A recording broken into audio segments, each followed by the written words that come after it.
She's the music journalist who has quizzed Cliff Richards, enjoyed tea and biscuits with Bon Jovi and had pleasantries with Pink.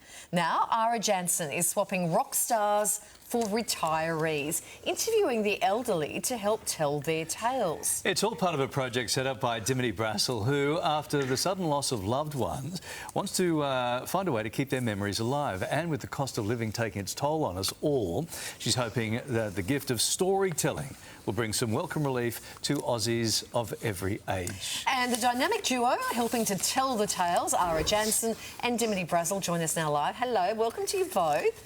Dimity, we'll start with you. This is a really unique idea. What inspired this? Well, about 12 years ago, my father and my sister Belinda, they both died in a really short kind of period of time. And I realised, of course, that after they died, I would never hear their voice or their stories again. And that was particularly pertinent for my sister Belinda, who had a young child at the time. So I kind of sat with that, and then I started listening to podcasts, which were getting really popular.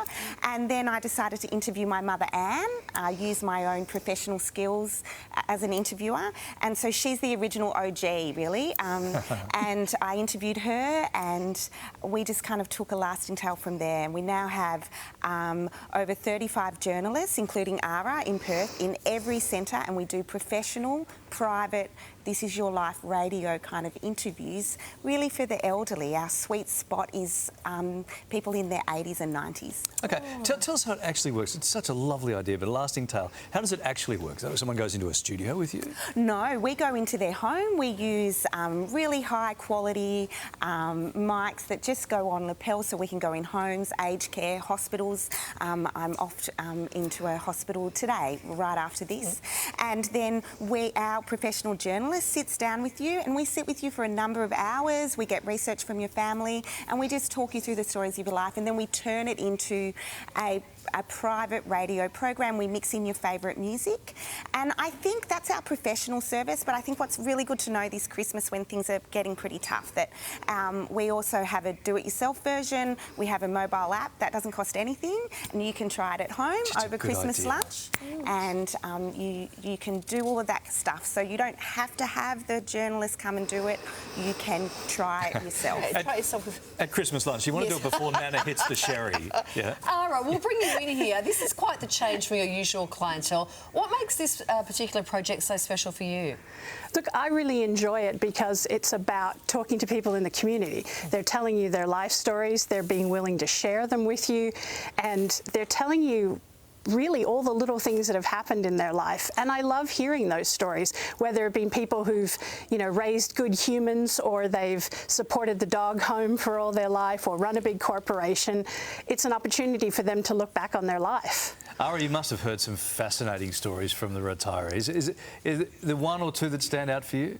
Yeah, look, a couple that really do. A woman that I was speaking to told me that she once caught a boat across the Atlantic, and one of the guests on the boat was Dizzy Gillespie, the musician, and she was very blessed to be able to hear him play on the deck of the boat.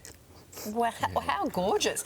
Dimity, I guess by putting this in the hands of professionals, you kind of know what sorts of questions to ask, where, it might be great to interview your own mum or whatever, but sometimes it can be difficult getting those stories out of your own mother, whereas I guess if it's somebody independent like yourselves and your team, is that what makes it a little bit different? Yeah, absolutely. Yeah. So we've done over 1,500 interviews, and the hardest interview I've personally done is still my mother, because it's hard to ask your loved ones questions sometimes. And a professional, so if you're like... And hard for them to answer sometimes too. They might tell a stranger more than they'll probably tell their own daughter. I call us caring strangers who know what to ask. So you can tell a story, you can write a story down, but you need a professional caring journalist to say, actually, how did that make you feel? And what did you learn from that story? And how can that life experience be transferred into a lesson that your grandchildren can learn from?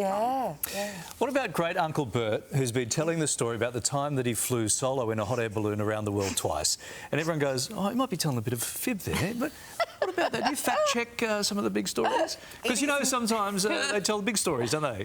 Well, that will be you. 100%. You can tell whatever stories you like, Larry, when you're an old man. It is not our job to fact-check the stories. It is our job to present them to the families in the way that they're told, and perhaps ask behind the hot air balloon, perhaps ask a few more probing questions than the family might have done before. Yeah. Ara, at this time of year, we tend to start thinking of family in particular. This is a gorgeous idea, isn't it? Absolutely. Yeah. Absolutely. I love learning about people's lives so that they also help me live my life better. Like, what can I learn from their lives? How have they lived them? How well have they lived them? It is a terrific idea. Beautiful. I love it. Thanks so much for joining us this morning, ladies. And what's the name again of the service? The name is A Lasting Tale. So anybody can just find us on the big bad internet. Beautiful. Thank you. Thanks, Kylie. Thanks, gorgeous. Larry. Lovely to see you both.